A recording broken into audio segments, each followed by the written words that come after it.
wide selection of grills, smokers, and griddles from Traeger, Weber, and Blackstone. Stop by Hoover Lumber Ace Hardware in Goodland and Colby, your one-stop shop for spring projects, big and small. If you're shopping for a banking institution, visit with Equity Bank of Hoxie, Grinnell, and Quinter, Kansas. The Equity Bank is heavily invested in local business and activities contributing in many ways back to their community. Their employees are involved with many organizations and area events. Plus, a lot of experience comes with that staff. You'll find valuable local assistance when you bank at the Equity Bank of Hoxie, Grinnell, Quinter, and other locations in Western Kansas. The Equity Bank, member FDIC. Cornerstone Orthodontics wants to see you win this school year with an amazing smile. On the field, the court, in the classroom, or wherever you are, you want the confidence that straight teeth can give you. By providing a free consultation, outstanding patient care, and flexible payment options, we can give you a beautiful smile that all ages deserve. Find us on social media or visit our website, cornerstoneorthodontics.com. Looking for insurance that actually puts you first? At the insurance agency in downtown Goodland, we're independent, which means we work for you. Whether it's auto, home, crop, or business, we shop top carriers to get you the best coverage at the best price. No pushy sales, just honest advice from people who live right here in your community. Give us a call today at 785-899-5011 or stop by 1020 Main in Goodland, and let's get you covered. The Insurance Agency. Insurance the way it should be. Your Cheyenne County Hospital in St. Francis is improving health with access to quality care. Whether you're looking for primary care, wound care, physical therapy, cardiologist, or anything in between, Cheyenne County Hospital can help. For info, visit their Facebook page or call 785-332-2104 or visit them at CheyenneCountyHospital.com. The Cheyenne County Hospital, located on 210 West Street in St. Francis. Big savings are waiting at Hurl Chevrolet GMC in Goodland, Kansas. Get a 25 Chevy Silverado 1500 with 0.9% APR for 60 months plus $3,500 trade-in cash. Or choose a 25 GMC Sierra 1500 Turbo Max, 0.9% APR or up to over $7,800 off if you own a GMC or Buick.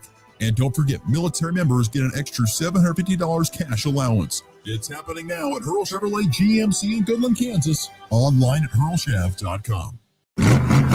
Well, last week, the season opener at the Thomas County Speedway in Colby brought out a good car count and a good crowd on a faster track this year. And they're back this Friday night, May 9th.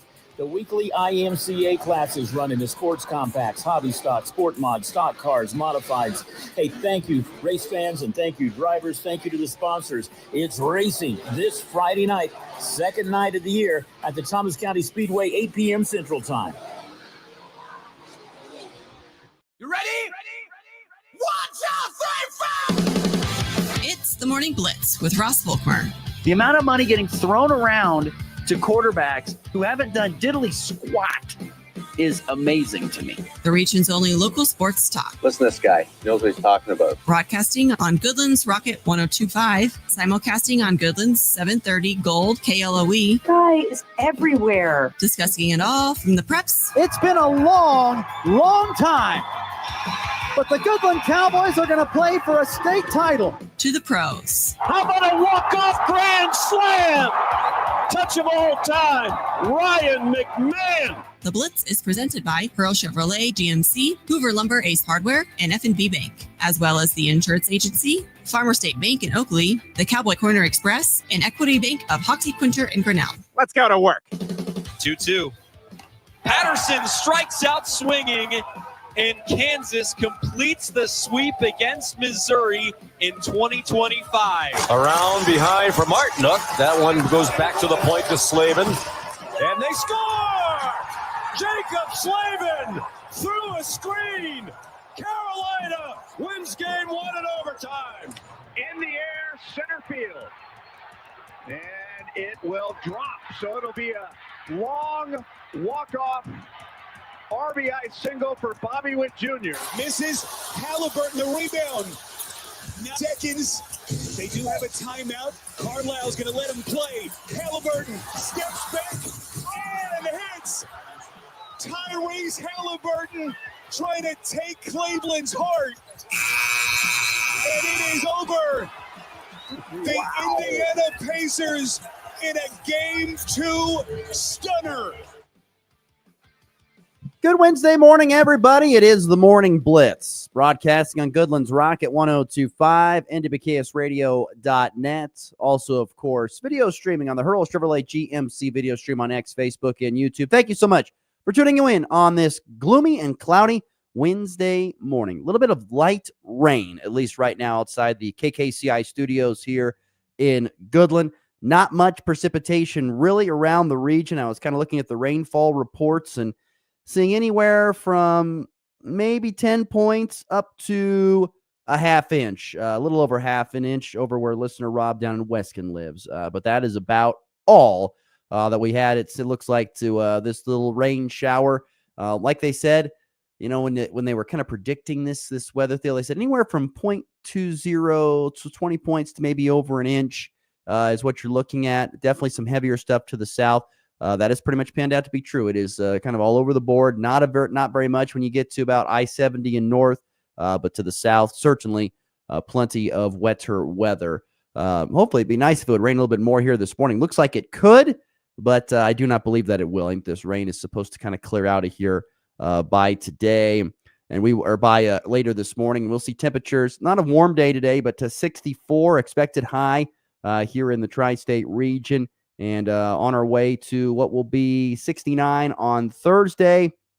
And then you get looking ahead to this weekend and beyond. Starting Friday all the way till next Thursday, looks like plenty of sunshine and temps ranging from, 74 up to maybe 86.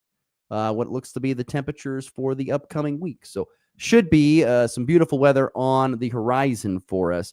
But today a little cloudy, a little cool, maybe even a little damper in some areas. But hope you're having a good start to your Wednesday. Not a humongously busy day in local sports today. Colby Community College baseball is scheduled to begin their Region 6 postseason play. They have game 1 of a 3-game series scheduled to be played today at Young Memorial Field in Colby against Fort Scott Community College. So we'll see.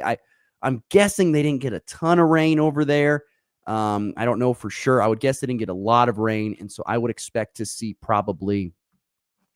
expect to see that game get played. But best luck to the Trojan baseball team, friend of the program, Ryan Carter, as they try to get it's a best 2 out of 3 series, and here is game 1 today. Not first game 1 of 9-inning game against Fort Scott today. So best luck to the Trojans. It's the only local sport thing really going on. Yesterday, not a lot either. Had some golf. Oakley Golf Invitational. Hill City took first. Oakley came in second. Hoxie third. Rollins County fifth. Decatur St. Francis finishing around 6th and 7th. So that really happening. And then a little bit of track and field yesterday up in Oberlin. Hoxie had a solid showing. Boys and girls both did. So did St. Francis girls. But not much really in the local sports front here today. Things will pick up a lot more tomorrow. We'll get to golfing. We have some regional tennis coming your way here on Thursday. So yeah, things will pick up a little bit more tomorrow. But today, a little bit more of a slower day.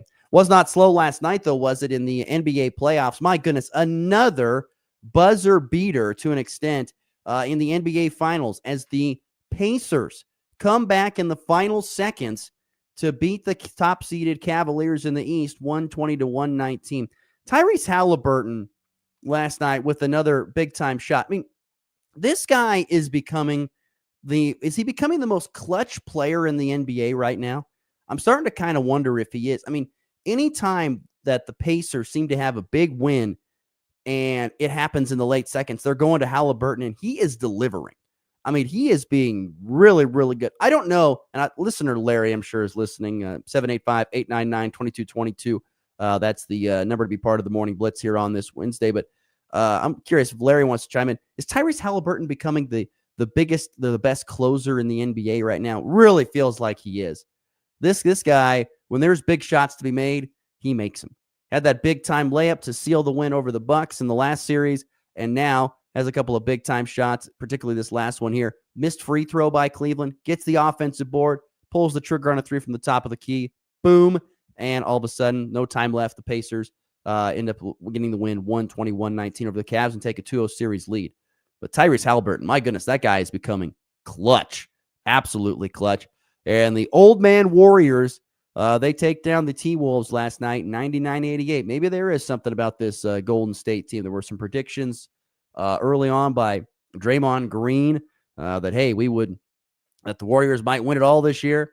Maybe he's not so far off. They're looking really, really good so far through this. Larry says he sure has been lately. Sure has been lately. So he's been big time. That's Tyrese Halliburton. And maybe, I'm always thinking about, I know we had this conversation one time with Max, like, you kind of get past LeBron and Steph, I think are kind of, your faces of the NBA right now. Jason Tatum, maybe. I was trying to think of some of the bigger names in the NBA, and of course, I'm horrific at this, but Tyrese Halliburton might be making his way into that conversation because of the clutch plays that he is making. But anyway, Pacers and Warriors win last night in the NBA playoffs. NHL playoffs, Hurricanes win in overtime 2-1. Oilers over the Golden Knights 4-2. Both those winners take 1-0 series leads in that. And of course, the Royals stay white hot. Royals absolutely white hot. The winners of 13 of the last 15 beat the White Sox 4-3. I would say the putrid White Sox, but you can't even say that because even the Rockies are worse than the White Sox this year. But I will say, in watching that game, bits and pieces of that game last night for the Royals, look, the Royals had that they were lost. That game was over. They were down. They were down 3-1 going into the bottom of the 8th inning. They were down 3-1. Michael Massey had a home run at the bottom of the 6th. Salvador Perez able to drive in a run in the bottom of the 8th. So they are still down 3-2 going into the 9th. But that play in the bottom of the 8th where Salvi hits one down out to left field, the left fielder, Baldwin for the White Sox, went back nonchalantly. Just went back, whatever, la-di-da, whatever, stuck his glove up and missed it. He did not really make a great effort play. That would have been out number 3 and would have prevented any runs there in the 8th, which would have kept it as a 3-1 game going into the 9th. And that did not happen. But like I said, that probably should have been a loss for Kansas City. But sometimes when you're on a heater, things just happen. And that's what happened last night. You get to the bottom of the 9th. They load the bases up. Bobby Witt Jr. is able to get the what would have been a sacrifice fly. It just ended up being a deep fly ball single, which drove in Waters, and they get the win 4-3. But Royals have won 13 of their last 15 baseball games. I think they're the hottest team in baseball. I mean, I'll check the standings here, but I'm guessing they are the hottest team in baseball. 8 of their last 10 they have won. Is there anybody even close to that? The Dodgers. The Dodgers have won 8 of their last 10. They're the only 2 teams. There's multiple teams that have won 7 of their last 10. The Mariners, the Athletics, who have had a surprising start to this season. The Phillies are in that same boat.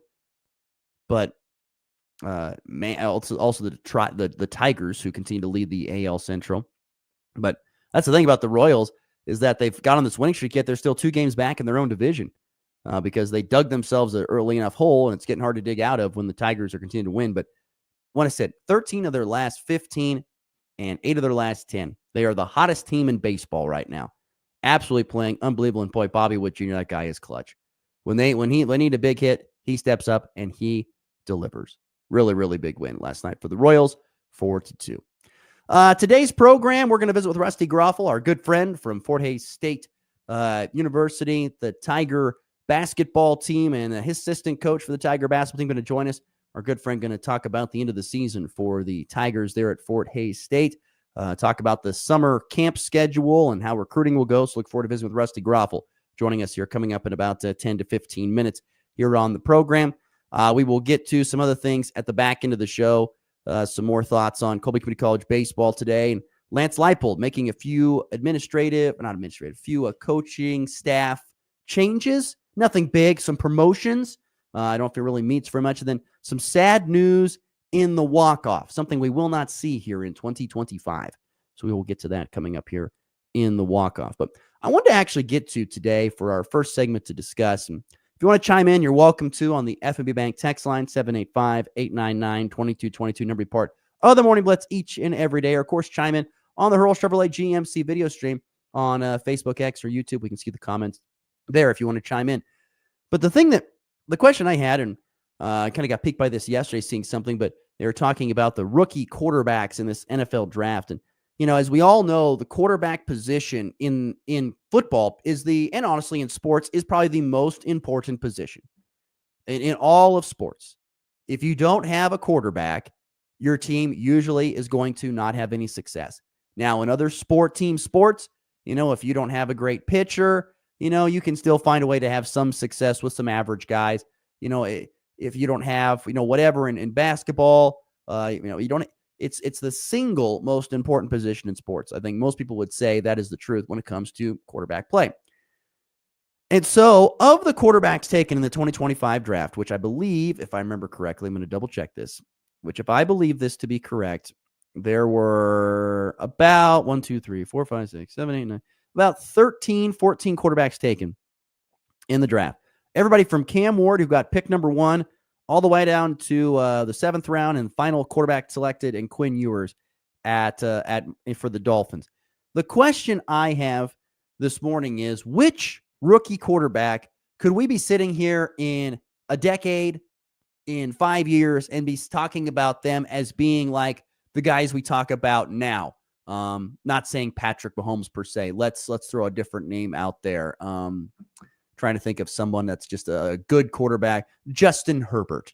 We'll say, who is that? Who is that Justin Herbert type? Who is that quarterback that is maybe is really, really good? Maybe he's not elite or great. I mean, Josh Allen is really, really good, but he hasn't won anything.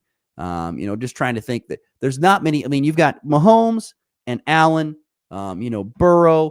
You've got all these other, who's like the next Tua? Tua's good when he's healthy, but, he's get hurt a lot. So who is that quarterback in this draft class? And the biggest thing to me when I was thinking about this, and I would think who I think may have the best pro career when it's all said. And that's the thing. The biggest thing that we talk about when we talk about, drafting quarterbacks is the square peg, round hole deal. Who's going to let that quarterback come in and be themselves, kind of tailor the offense to them, not make them tailor to the offense? And if you tailor to the offense to them, you might be able to get them to be a little bit more comfortable, might have a little bit more success. So I've kind of just been looking up and down and maybe who has the opportunity to develop, who doesn't have to be thrown in right away to a situation and struggle really hard in order to get right. Sometimes it works. A lot of times it doesn't, when a guy goes in and he's just not ready and he just gets his confidence shaken up. So I'm not going to lie. I don't know if I exactly love Cam Ward as being the guy. I know that I think I'd asked Nick Athen this a couple weeks ago about, who he thought was going to be the best quarterback in this draft when it's all said and done. He said Cam Ward. I don't know if I agree with that per se.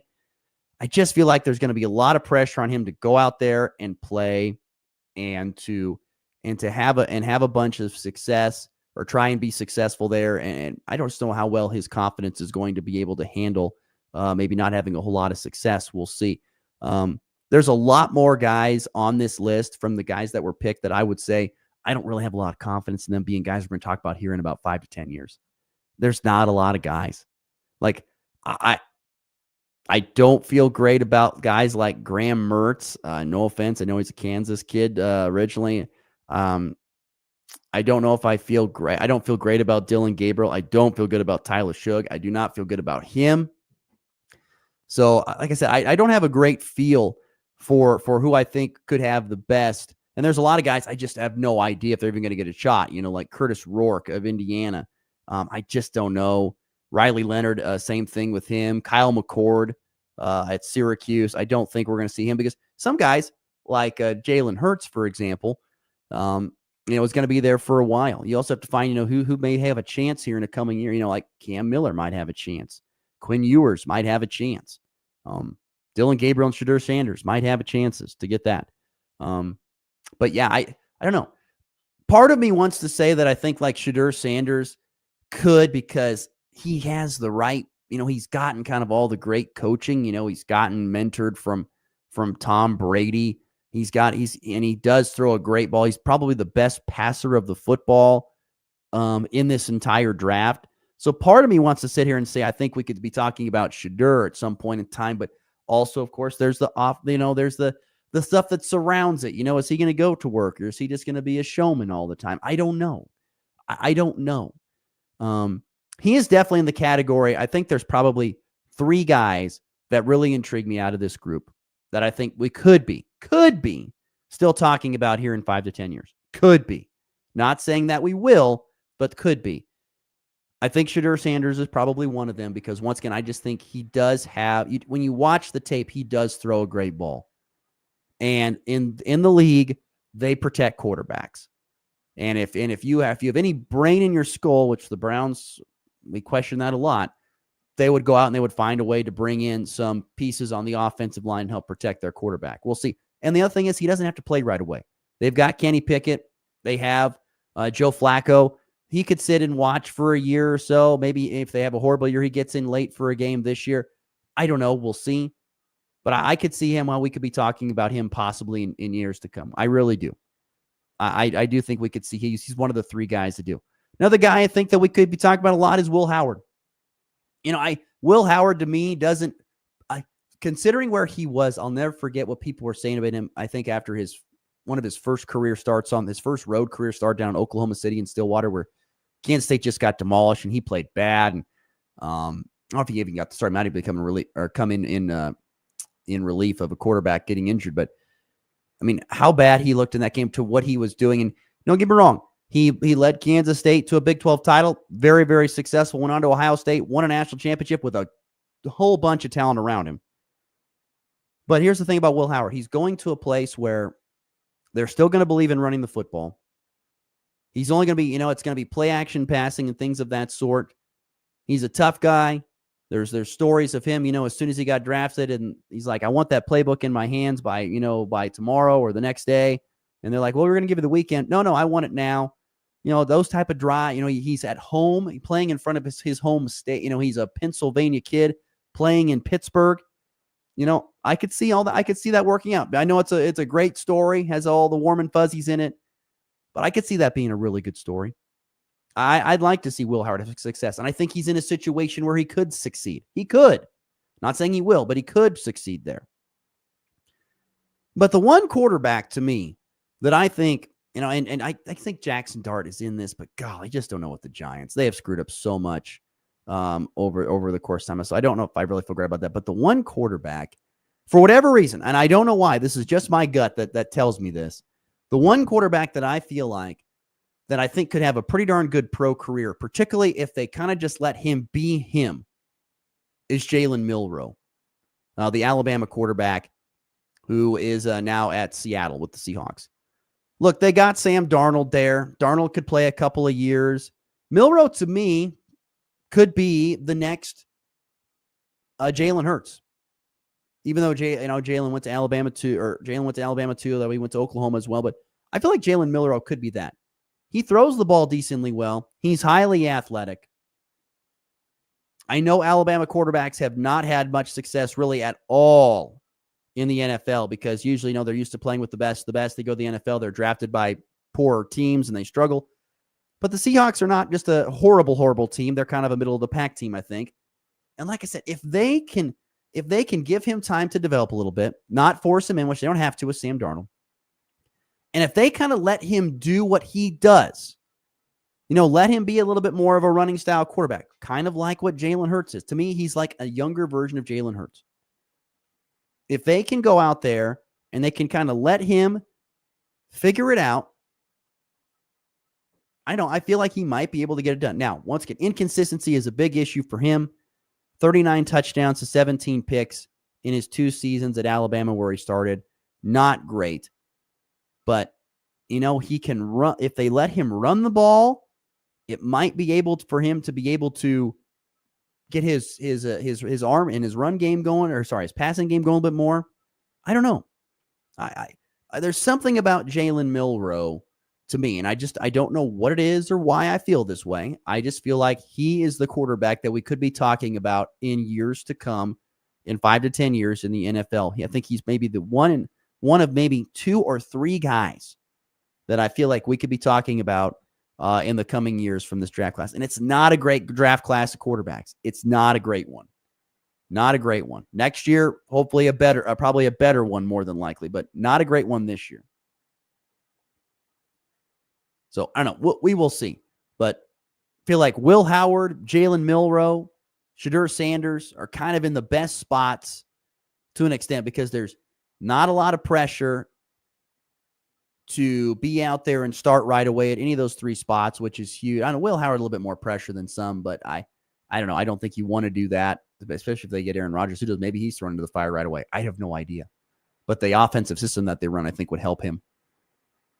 But I don't know. For some reason, I just keep going back to Jalen Milroe. I think he's the guy we're talking about. I think his ability, if they let him do what he does, which is run the ball a little bit every now and then, I think his throwing ability is good enough that they can tweak in the professional level to help him be successful. And I think his athleticism will help open up some passing lanes down the field for him. And I think he's the guy we could be talking about. The game is changing. The NFL game, especially the quarterback spot, has been changing over the last handful of years. They're going away from guys just standing in the pocket, statues back there and throwing the ball. They're not the Tom Brady types. They're not the Peyton Manning types. They're not those types. They want guys that are going to take the snap, move around the pocket, throw it down the field, maybe take the snap, move around, take off and run. Mahomes, Allen, those type of guys. They do all that stuff. Those that have the guys that are having the success. And that's what they're looking for. That's why maybe Jackson Dart could have that success too at New York. But once again, it's New York. I don't know if I trust New York very much with quarterback development. But Jalen Milroe, once again, I don't know why. Maybe because I just don't know enough about the Seahawks. And maybe our good friend who was on yesterday, Dan Lucero, would disagree because he's a Seahawks guy. But I don't know. I feel like Jalen Milroe could be a guy that we could be talking about in the coming years as a guy who is successful from this draft class just because if they let him do what he does best, which is still be that running quarterback, while also letting him be the passer that he can be. So, I don't know. Interesting. Who will have the best career of the 2025 NFL draft class? We'll have to wait and find out in the coming years. We will certainly find out for sure. All right. We got to get to a break. When we come back, we are going to visit with Rusty Groffel, our good friend from Fort Hays State men's basketball, the assistant coach there. Going to visit with him about the season coming to an end for the Tigers and also what's ahead for the summer schedule for Rusty Groffel. He will join us next. Plenty more to get to coming up here on a Wednesday edition of the Morning Blitz. Farmers and ranchers, are you looking to build better yields from the ground up? Fed and Happy's all-natural worm castings and compost extracts restore soil health, improve water retention, and boost crop performance without synthetic inputs. Whether it's dry land, irrigated crops, or pasture, get the microbe that yields everywhere in your operations and life. Join the soil health revolution. Visit fedandhappy.com or call 833-GO-WORMS. That's 833-GO-WORMS. Fed and Happy. Feed your soil. Grow your success. It's time for a check of the markets with the Anderson Trade Group on the Kansas Farm and Ranch Radio Network.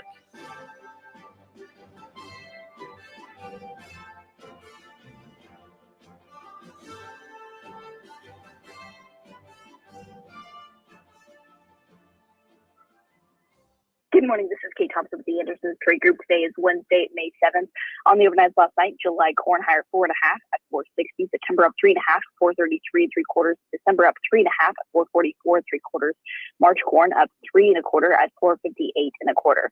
July soybeans up 10.5 on the overnight at 1051 3/4. August up 12 at 1047 3/4. September up 12 at 1027 1/2. November beans up 12 cents at 1031 1/4.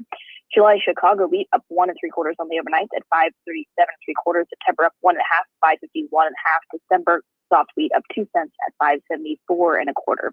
Kansas City wheat, the July contract lower 3 cents on the overnight at 535. September down 2.5 at 549. December down 2 1/4 at 571 3/4. March hard wheat down 2.5 at 590 1/2. On the stock market this morning, the Dow up $195 at 41,113. The S&P up 20 at 5,646. Gold lowered $24 an ounce at 3,397. Crude oil up 7 cents a barrel at 59.16. If you have any questions about marketing grain or would like to talk about risk management options, give our Colorado office a call. John Hanke or John Stiles at 970-744-4484, or in our Kansas City office, myself, Tom Pluto, Jared Law, or Tyler Ghosh at 913-748-3000. The Anderson Trade Group, proud market partners with Kansas Farm and Ranch Radio. Find out more at andersongrain.com. The risk of loss through trading futures and or options is substantial, and each investor and or trader must consider whether this is a suitable investment. Past performance, whether actual or indicated, is not indicative of future results. The Anderson Trade Group has no guarantee that the advice given will result in profitable trades.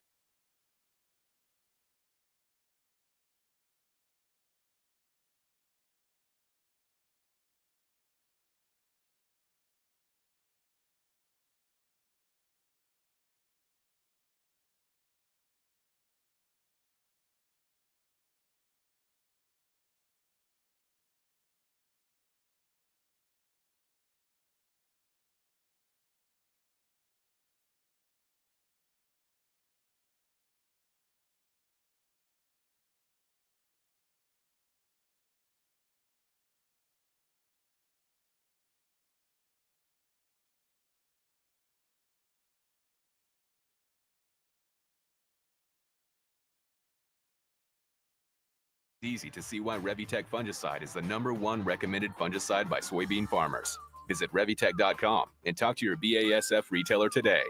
Always read and follow label directions.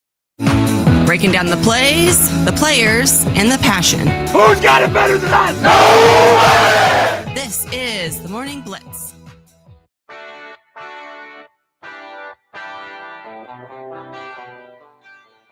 $7:36 Mountain Time, 8:36 Central Time. It's Wednesday, May the 7th. A cloudy, overcast start to the day, and going to be a cool day today, 64, but warmer temperatures on the horizon, folks. Warming up starting today and all the way through a week from today. Could be seeing some warmer temperatures in the 70s with some plenty of sunshine. Let's go to the Hurl Chevrolet GMC video, the Hurl Chevrolet GMC video stream. Actually, I'm going to the Hoover Lumber Ace Hardware hotline today with our good friend Rusty Groffel, who joins us from the Fort Hays State Tiger men's basketball team. Good morning, Russ. How are we doing today? Good morning, Russ. I'm doing pretty good. So I almost keep on saying Fort Hays Tech Northwest. I've been saying that more than Fort Hays State, and they both have the same colors and the same mascot. So I just about screwed that up for the 13th time. So. It's all right. As I'm overlooking Gross Memorial, I went up top to talk to you today, so I can kind of look down at the court. We are actually getting ready for Fort Hays Tech North Central graduation as they have the banners up. So, it's right in line with, probably what you're thinking or wanting to say. So I'm right there with you. So we got you out of some manual labor, helping set up, getting ready for graduation. Is that what you're saying? Yeah, not really. I'm actually looking at their setting up. They've almost got it all set up with the stage and stuff like that. So, although he wouldn't probably hesitate to ask me to help, which I would. But yeah, I'll give him a wave at this point. Give him the wave. Hey, yeah, I'm good. I'm on a call. What time do you usually get into the office each morning? So it's changed a little bit in our postseason here, but I get in before 8:30. Usually I get a workout depending on guys and stuff like that in around 7-ish. So it's a semi-early morning, not the earliest, but not too bad. Usually this place gets going around, a lot of the workers are here around 7:38. So it's pretty well lit up. Before we get into off-season talk, I wanted to talk a little bit about the end of the season for you guys. You guys were able to make it into, of course, the postseason play once again. We're knocked out, though, early in the postseason. When you look back at the end of how this season finished up, I should say, how would you kind of describe it, and how do you feel after this 2024-25 season? Well, it was pretty surreal, Ross. Going into it, had really high hopes with the group we had. And I think we, if you, at the end of the day, if you would have looked back and said, hey, with what we accomplished, you'd have taken it in a heartbeat from day one, even though we kind of fell short on some of them, regular season, some games in between there that you wanted to have. But the group we had was amazing. To cap it off with a conference championship there in Kansas City, and then to get the automatic bid to the NCAA tournament, was pretty special.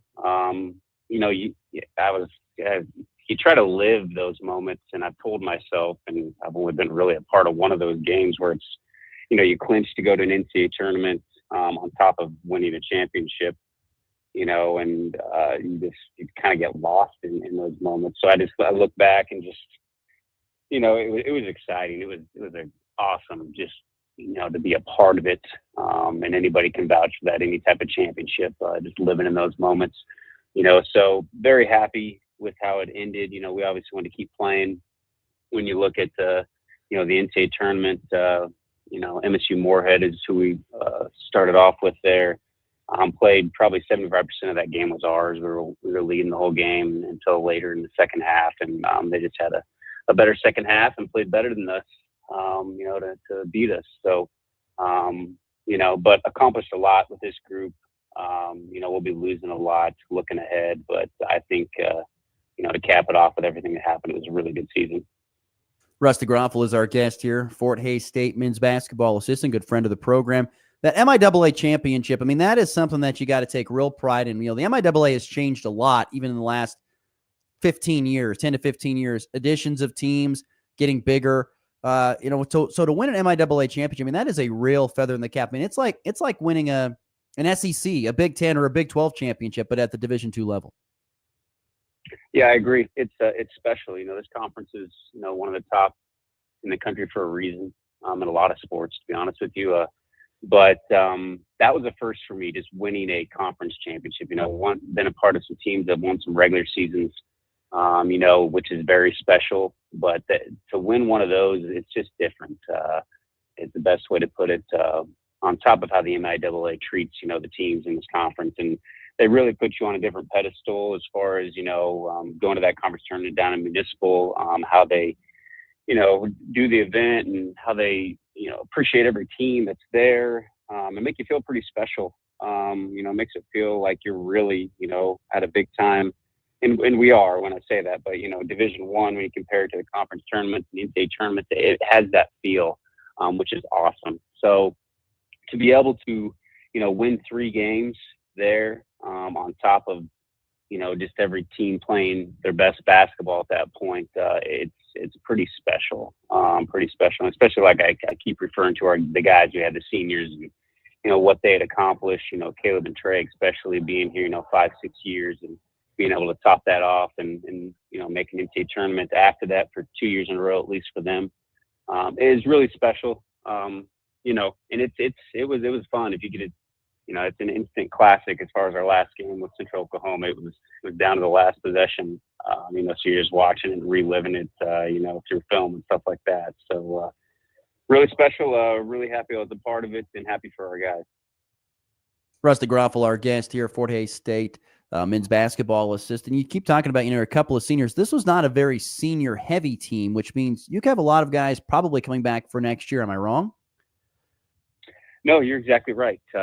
We graduated 4. Obviously, there were 4 starters, so they're a big 4 for us. But with that being said, my first year back, here in Kansas and Hays, is that we signed really young, and even our transfers, kind of like we talked about at the beginning of the year. And then up to this point, we've signed really young again, with 3 other high school guys. So we're really heavy as far as incoming freshmen to redshirt freshmen to redshirt sophomores, to even redshirt juniors. Right now, we only have 2 seniors on the team for next year. We'll be obviously adding maybe 1 or 2 more guys when it's all said and done. But super excited. Obviously sad that those guys, are leaving the program. Big focal points of what this program is. But also, what is left is a good chance for us to continue to be good, obviously, with a young group. Are you still recruiting at this point in time for 2025, or is that window closed? Russ, I don't think any coach ever stops recruiting. Even if you are quote unquote done, with your roster, it's filled. I think you're always probably looking even for that year, obviously for the following years. Actively looking right now. We'll for sure probably grab 1 more. It's most likely an older guy, a transfer guy, unless we find a right high school kid. And then potentially 2, depending on how our roster all shapes out. So a couple left to get, and then obviously already starting the transition of class of 26. Class of 27 is about as ahead as we get ourselves here. It's 2 years apart. With they're already starting their basketball in the spring here, and then I'll continue on through the summer. Talk to me about the portal at the D2 level. Is it a big deal? Do you have a lot of do you know that you're like, hey, we could see a lot of guys go in the portal, or is it more of a just, hey, I'm going in the portal and it's a surprise? How do you find out about guys in the portal? Explain the portal at the Division II level. Yeah, it's a little bit of the same as far as just across the country. When you look in the portal and I kind of log in, as a coach, you're going to have Division I, Division II, Division III. Strictly in the portal, you can have different services that obviously allow you to see junior college players of such and stuff like that. Where you can section that out as it's not really the portal, but they're obviously looking to transfer and stuff like that. So for us here, it really hasn't been a problem as far as guys on our roster. This year, I'd say we had a few more than we expected. So we've kind of obviously maneuvered through that and transitioned, into a different look as far as, what it could be potentially happening more and more to the future at our level, which is the landscape of, almost every school, I feel like, Division I to Division III. So as far as, us and our program, we obviously recruit the portal, whether that's, obviously Division I, Division II, or Division III guys that we look at. And then, for example, this year we had, 4 guys enter the portal from our team this year.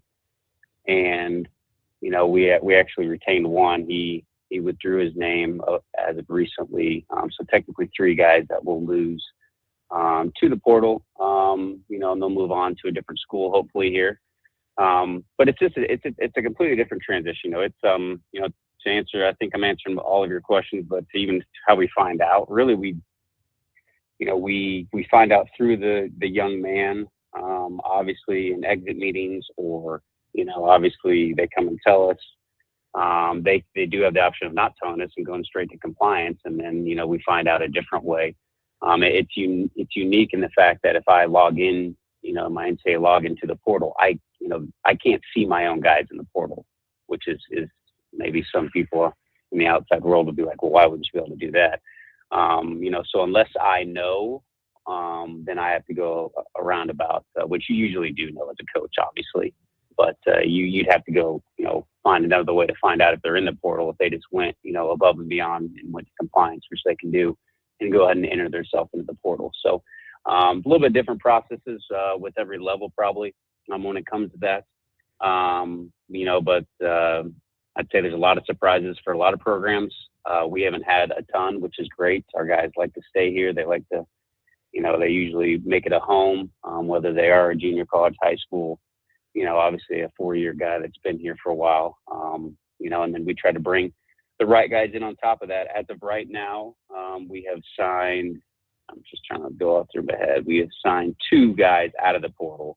One was, actually both of them are Division II guys. We've had more luck, D2 to D2, which we've kind of sectioned that out these last 2 years and said, hey, we'd prefer to go after those guys. Even if we can get Division I guys, we will. But, it's been more, good for us as far as the D2 to D2 right now. So we lost technically 3 and we've gained 2 out of the portal. Rusty Groffalo, our guest here once again on the Morning Blitz, assistant coach for the Fort Hays State men's basketball team. Junior college, of course, is humongous in Kansas. You know that. You went to JUCO yourself. How much do you guys continue to look at the JUCO level?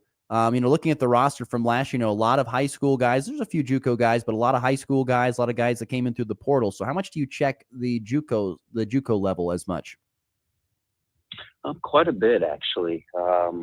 We frequently recruit the junior college level, and really when we look at that portal-wise, whether it's, they bounce back, they went to Division I, D2, and then they entered the portal, but they were a junior college player, or they're coming straight from junior college.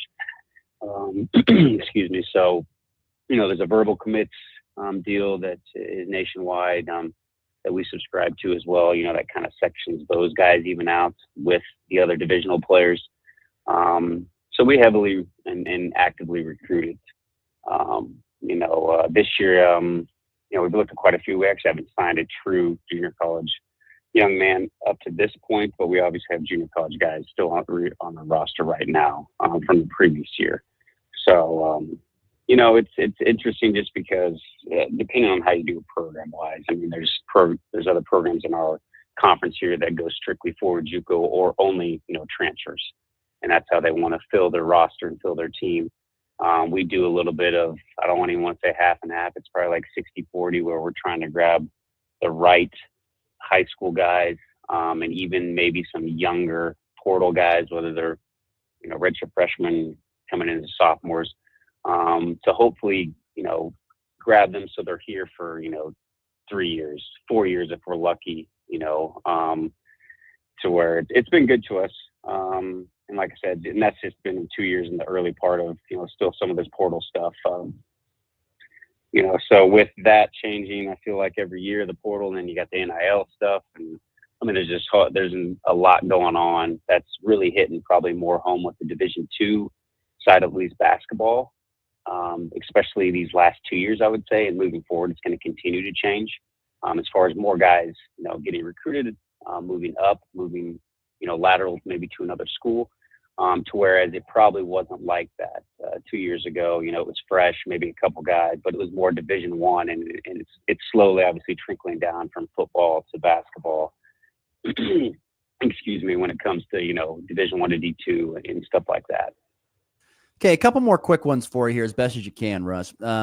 First and foremost, when you're looking for a guy, you're like, we need a point guard. Let's just throw this out. We need a point guard, or we need a big man. What are and you go and you watch a bunch of guys. I mean, what are you looking for on the personal side of things? Maybe not the talent side, but on the personality or the personal side of things that you're like, what, I want to go after this kid. Yeah, I would say number one, if they're a hard worker, and you can put that on the talent side. And you can also put that on the personal side, as far as when you're having conversations with them, just how they do their everyday life. Are they approachable? But obviously, I think a lot of it translates hand in hand. If they want to work hard on the floor in the weight room, and if they're going to work hard in the classroom, it usually correlates over how they're living their everyday life. I personally like to, when it comes to the approachability part and just having a conversation with the young man, whether it's the first time, the third time, the 10th time, just to see how they interact. Because, having 3 coaches on our staff here, each one of us interacts with them, I feel like, a little different. You have Coach Johnson, who, is a staple point, and he's going to have a different relationship with the young man than I'm going to have, or Coach Brown, so I try to, get to, know them as quickly as I can sometimes, but also maybe a different side than, Coach Johnson's going to, so I can, relate that to him and, see if he's going to fit exactly, personality wise, more so, than, checking the boxes as far as talent, willingness to win, toughness, and some of those other things we really look at here.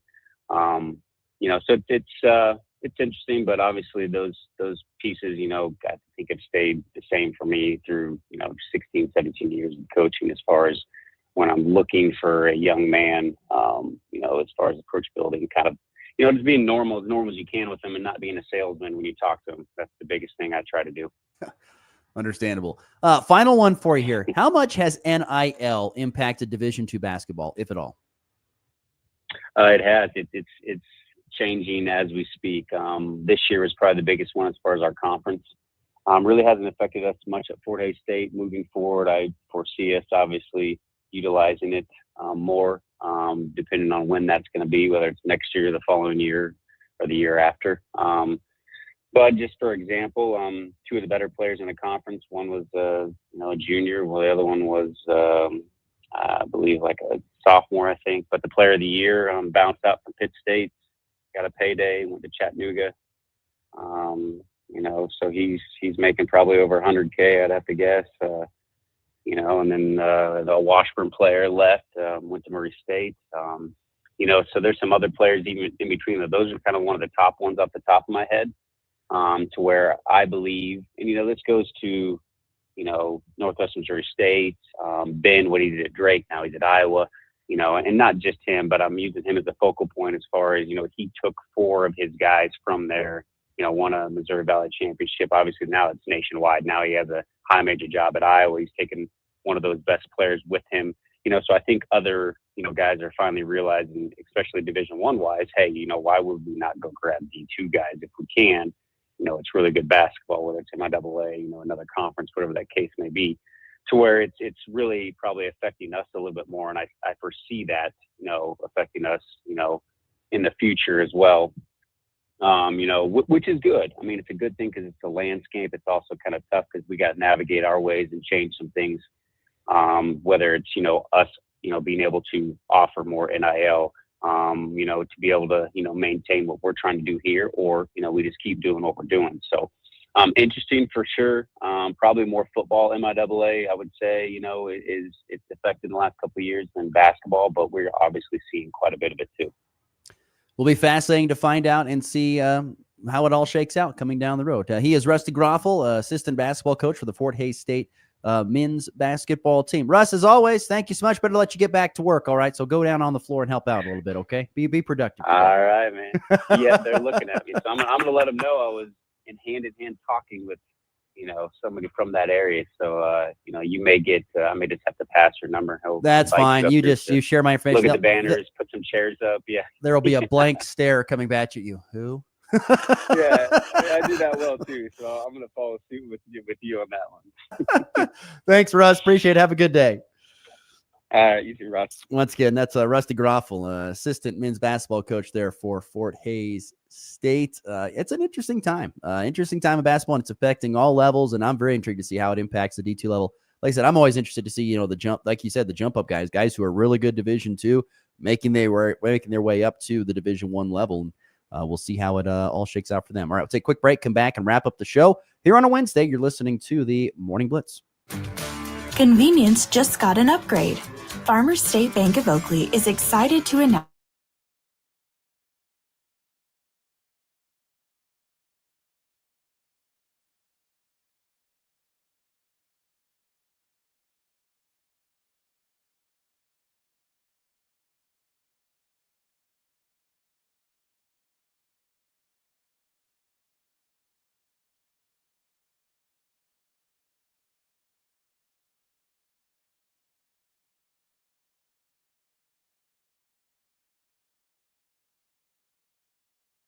golf carts, plus all their Cub Cadet riding mowers are on sale. What a selection for work or play. You can save today at Colby Ag Center. They have a lot of new, also used trade-ins. They'll make you a deal on used Yamaha four-wheelers, used golf carts. What a sale going on now for a limited time at Colby Ag Center, Oakley Ag Center, and Hoxie Implement. At FNB Bank, we know family comes first.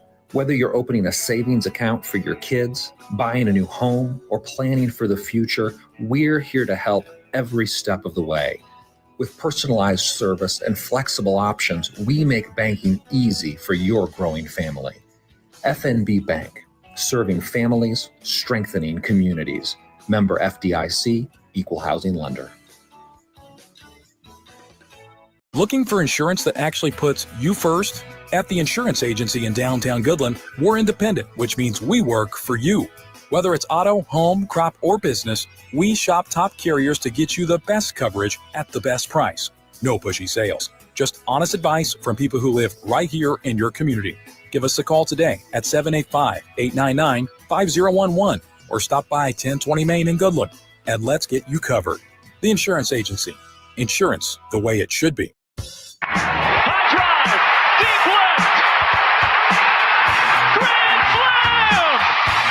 And back lifts his ball high and deep to right. How about a walk-off three? Thomas to the 10. Denver's going on to New England. They win it on the first play of overtime. Mahomes swings it. It's there. Hardman. Jackpot. Kansas City. Real quickly here, KU football head coach Lance Leipold making some changes to his staff, some title changes. His linebacker coach, Chris Simpson, is now the co-defensive coordinator. That was a role, actually, he had previously under Leipold when they were both at Buffalo. And running back coach Jonathan Wallace been named assistant head coach. A nice promotion and pay raise for Coach Wallace. He did a great job, of course, with Devin Neal.